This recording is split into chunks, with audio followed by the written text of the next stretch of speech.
Nagsimula ang lahat sa eskwela, nagsama-samang 12, sa kalokohan at sa tuksuhan, hindi maawat sa isa't isa.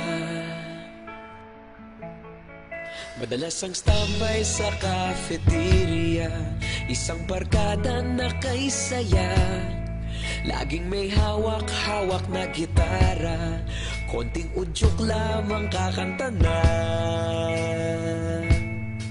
Kay simple lamang ng buhay nun, walang mabibigat na suliranin, problema lamang laging kulang ang datong.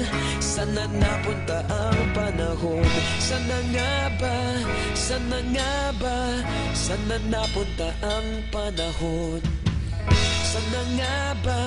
Sana nga ba?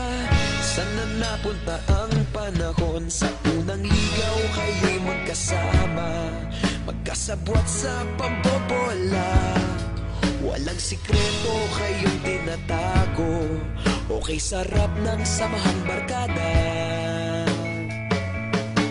Nagkawatakan na sa kolehiyo, kanya-kanya na ang lakaran, kahit minsan na lang kung magkita, pagkakaibigay hindi nawala.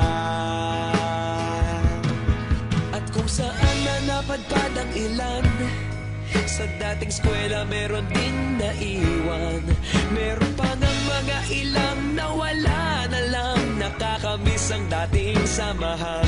Sana nga ba? Sana nga ba?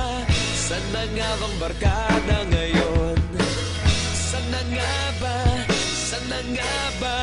Sana nga bang barkada ngayon?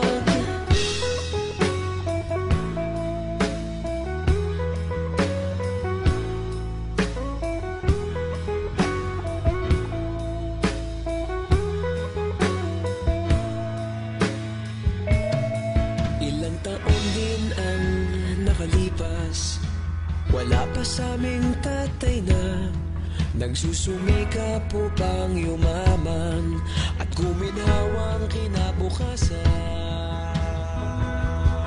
Paminsan-minsan kami nagkikita, mga naiwan at natira, at gaya nung araw namin sa eskwela, pag magkasama'y nagwawala.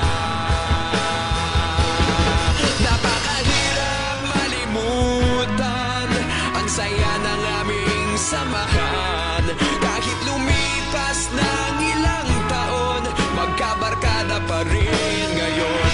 Magkaibigan, magkaibigan, magkaibigan pa rin